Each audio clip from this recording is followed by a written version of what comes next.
ஜாதியற்ற ஒரு சமூகமாக இருக்கிறது கிறிஸ்துவ மதம் அப்படின்லாம் சொல்லி தான் பல மதமாற்றங்கள் நடக்குது. ஆனால் இப்போ சமீபத்தில் நடந்த விஷயம் வந்து பெரும் பரபரப்பை ஏற்படுத்தியிருக்கு. என்னன்னு பார்த்தீங்கன்னா, திருச்சியில் துறையூர் உப்பிலியாபுரம் அப்படிங்கிற ஒரு இடம் இருக்குது.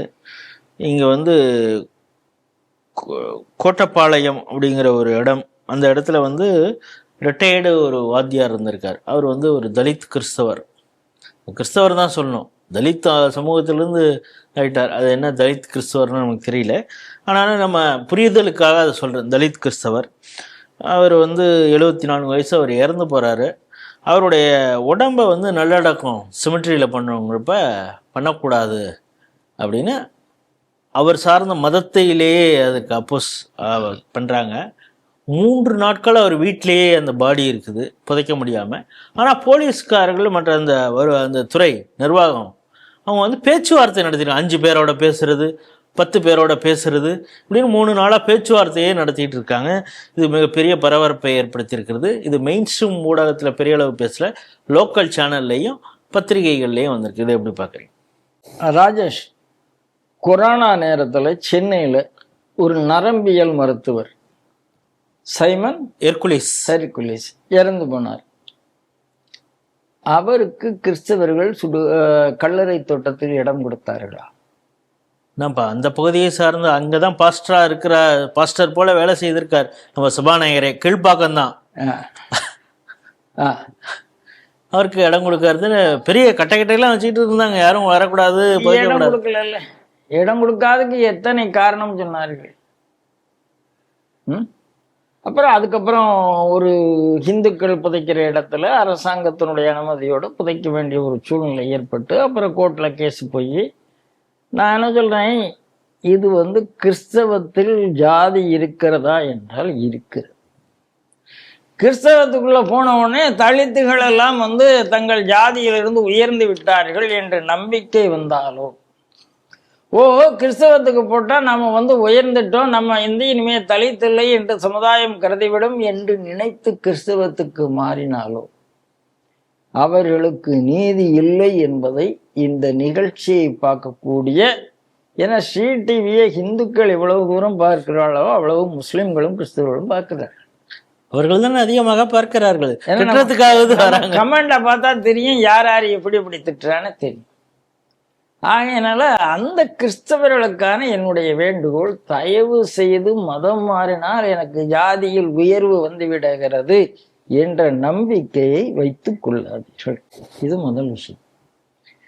2வது, நாம் அதே தான் சொல்றோம், கிறிஸ்தவத்துக்குள் ஜாதி இருக்கிறது சார். ஒரு சுவர் போட்டு இது தலித்துக்கு, இது தலித்துக்கு இல்லை, இது இந்த ஜாதி அந்த ஜாதின்னு இருந்ததா இல்லையா?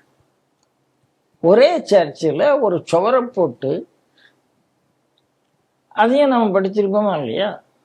படிச்சிருக்கோம்.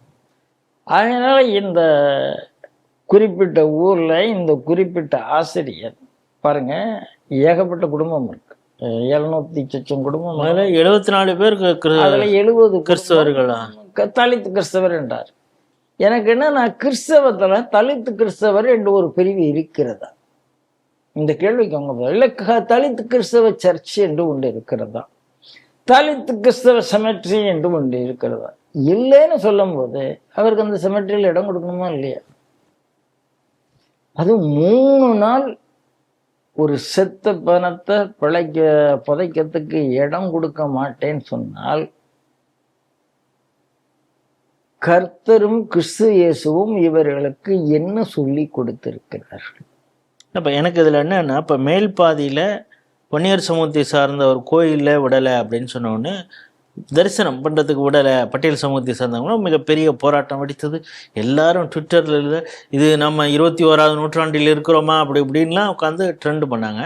ஆனால் இங்கே 3 நாட்கள் வந்து அந்த டிஸ்ட்ரிக்ட் அட்மினிஸ்ட்ரேஷன் அவங்களோட பேச்சுவார்த்தை நடத்தியிருக்காங்களே. இது இங்கே மற்ற இடத்துல இதே மாதிரி நடந்தால் இவங்க சும்மா இருப்பாங்களா என்னன்னு கேட்குறேன் சார். 3 நாள் கிறிஸ்தவ பண்ணக்கூடிய ஒரு அயோக்கியத்தனம் பப்ளிக் டொமைனுக்கு வராமல் மறைத்ததில் காவல்துறைக்கும் பங்கு இருக்கிறது, மீடியாவுக்கும் பங்கு இருக்கு.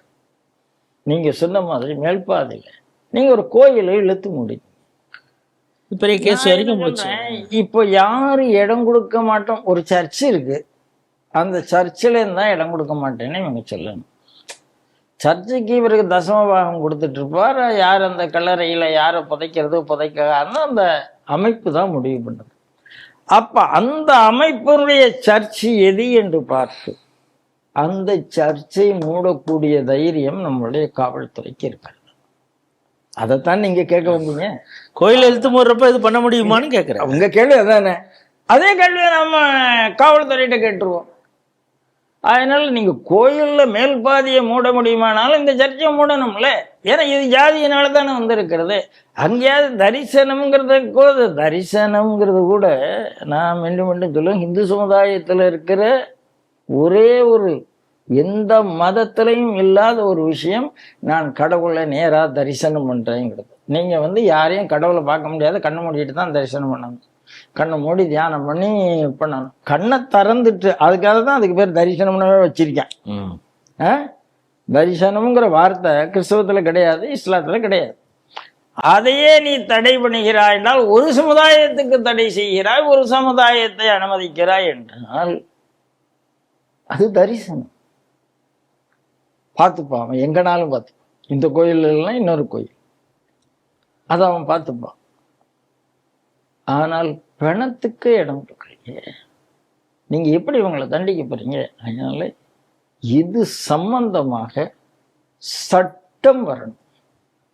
அதாவது இறந்த பிணத்தை புதைக்க மாட்டோம் என்று சொல்லக்கூடிய உரிமை எந்த சமுதாயத்தையும் யாருக்கும் இருக்கக்கூடாது. இது முதல் நமக்கு, அதாவது ஒரு இடத்துல இருக்கு, சில இடத்துல பிரச்சனை வருகிறது, வேற வேற இருக்கிறாங்க. ஹிந்து சமுதாயத்துல நிறைய ஜாதி வேறுபாடு இருக்கு, ஒவ்வொரு இடத்துலையும் ஒவ்வொருத்தருக்கு ஒரு சிமெட்ரி இருக்கு, மாறாது. எங்கேயாவது ஒரு இடத்துல டிஸ்பியூட் வந்தா அந்த டிஸ்பியூட் உடனே யாரையும் அந்த பிணத்தை 3 நாள் 2 நாள்லாம் வச்சுட்டு இருந்தாங்க. திருப்பி திருப்பி இது கிறிஸ்தவத்துல தாங்க வருது. கொரோனால அவருக்கு வந்தது. அதே மாதிரி விருகம்பாக்கத்துல ஒரு லேடி ஒருத்தவங்க ஒரு கத்துனாங்களே, அது நாம சிடிவில பேசியிருக்கோம் நாம. அதனால கிறிஸ்தவம் என்பது ஏதோ ஒரு சீர்திருத்த மதம், அங்க எல்லாரும் ஒண்ணு அப்படிங்கிற நம்பிக்கை நமக்கு வேண்டாம். அதை பார்த்து இந்த திருமாவளவன் சொல்றாரு, இந்த கட்சி சொல்லுது, அந்த கட்சி சொல்லுதுன்னு யாரும் மதம் மாறக்கூடாது என்பதற்கு இது ஒரு பாடம். அரசாங்கத்துக்கு கிறிஸ்தவம் என்றால் அது சீர்திருத்தம் என்று இல்லாமல் அவர்களெல்லாம் சும்மா மதிச்சுட்டு அந்த பாதிரிட்டெல்லாம் பேசுறதுக்கு பதிலாக, ஒரு ஹிந்து இருந்தால் இதுல என்ன கடுமை காட்டுவீர்களோ அந்த கடுமையை காட்டி இதை நிறைவேற்றிருக்கணும்னு நான் நினைக்கிறேன். இதுலேருந்தாவது அரசாங்கம் ஒழித்துக் கொள்ள வேண்டும் என்பதை நின்று வேண்டும்.